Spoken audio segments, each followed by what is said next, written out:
নারায়ণগঞ্জ সিদ্ধিরগঞ্জ দরিদ্র দুস্থ ও অসহায় পরিবারের মাঝে ঈদ সামগ্রী বিতরণ। নিজস্ব সংবাদদাতার প্রতিবেদনে বিস্তারিত।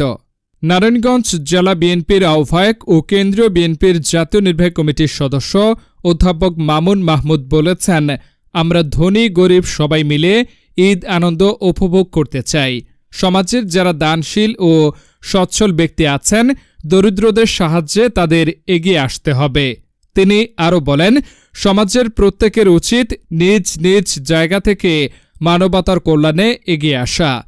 বুধবার ২৬ মার্চ দুপুরে সিদ্ধিরগঞ্জ ১ নং ওয়ার্ড বিএনপি ও অঙ্গ সংগঠনের উদ্যোগে পাইনাদি প্রাথমিক বিদ্যালয় মাঠে ঈদ উপহার বিতরণকালে তিনি কথা বলেন।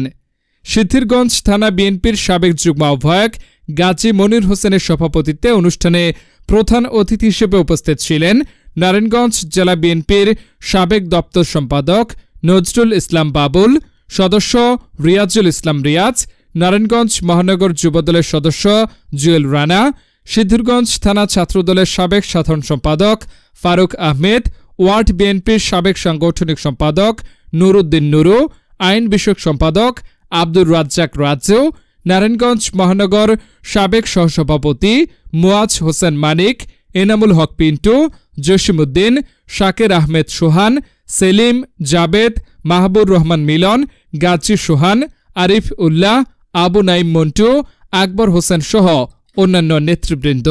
এ সময় সুবিধা বঞ্চিত পরিবারের মাঝে চাল, ডাল, তেল, সেমাই সহ নিত্য প্রয়োজনীয় খাদ্য সামগ্রী বিতরণ করা হয়।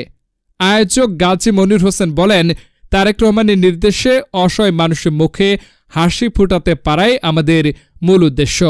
ঈদের আনন্দ সবার মাঝে ছড়িয়ে দিতেই আমাদের এই আয়োজন। নারী প্রধানমন্ত্রী, প্রথম নারী বন্দী মুক্তিযোদ্ধা, প্রথম